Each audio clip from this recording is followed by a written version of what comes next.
Hi అండి, నమస్తే. నేను మీ శాలిని. వెల్కమ్ బ్యాక్ టు శాలినీస్ వీళ్ళు. వర్షాకాలంలో తరచుగా జలుబు దగ్గు వస్తుంది కదా. అయితే ఈరోజు నేను చేస్తున్న ఈ పొడి సర్వరోగ నివారణి. అదేంటో కాదండి, మన కరివేపాకు పొడి. మీరు ఇంట్లో ఒక్కసారి చేసి పెట్టారంటే నెల రోజుల వరకు నిల్వ ఉంటుంది. ఇక్కడ కొలతలు తీసుకునేటప్పుడు అన్నీ ఒకే రకం కప్పుతో తీసుకోండి. 1/2 కప్పు మినపప్పు, 1/2 కప్పు శనగపప్పు, 4 స్పూన్ల ధనియాలు, 1/2 కప్పు తెల్ల నువ్వులు తీసుకున్నానండి. కొంచెం గడ్డింగవ 20 వరకు ఎండుమిర్చి తీసుకోవాలి. ఇక్కడ నేను కరివేపాకు, మంచి వాసన గల కరివేపాకు తీసుకొని బాగా కడిగేసి నీడ పట్టనే ఆరబెట్టుకోవాలండి. అప్పుడే కలర్ చేంజ్ కాకుండా టేస్ట్ మారకుండా ఉంటుంది. ఈ హెల్దీ రెసిపీని చూడబోయే ముందు మన ఛానల్ని కొత్తగా చూస్తున్న వాళ్ళు సబ్స్క్రైబ్ చేయండి.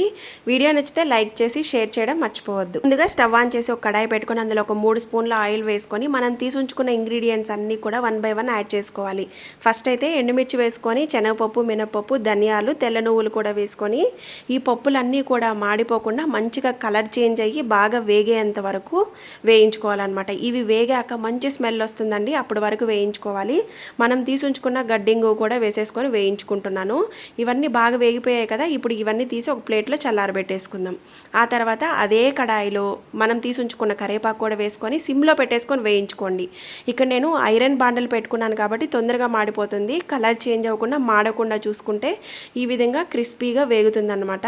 ఇవన్నీ బాగా వేడి తగ్గాక ఒక మిక్సీ జార్లోకి ఫస్ట్ పప్పు దినుసులు, టేస్ట్కి తగ్గట్టుగా ఉప్పు వేసుకొని ఫైన్గా గ్రైండ్ చేసుకున్నాక వేయించుకున్న కరివేపాకు లాస్ట్లో 2 వెల్లుల్లిపాయలు రెబ్బలుగా ఒలిచేసి వేసుకొని గ్రైండ్ చేసుకోవాలి. ఇందులో చాలా రకాల హెల్త్ బెనిఫిట్స్ ఉన్నాయండి. బ్లడ్లో ఇమ్యూనిటీని పెంచుతుంది, డైజెషన్ సిస్టమ్ని మెరుగుపరుస్తుంది, అంతేకాకుండా బ్లడ్ని ప్యూరిఫై చేస్తుంది.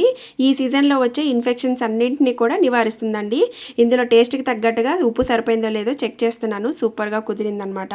అంతేనండి, మన వంటిట్లో ఉన్న అతి తక్కువ పదార్థాలతో 15 నిమిషాల్లో సూపర్ టేస్టీ కరివేపాకు పొడి తయారు చేసేసుకోవచ్చు. ఈ వానాకాలంలో వేడి వేడి నెయ్యి అన్నంలో 1 స్పూన్ కరివేపాకు పొడి వేసుకొని తింటే రుచికి రుచి, ఆరోగ్యానికి ఆరోగ్యం. మీకు అందరికీ ఉపయోగపడుతుంది అనుకుంటున్నాను. ఈ వీడియో నచ్చితే లైక్ చేసి షేర్ చేయడం మర్చిపోవద్దు. Thanks for watching.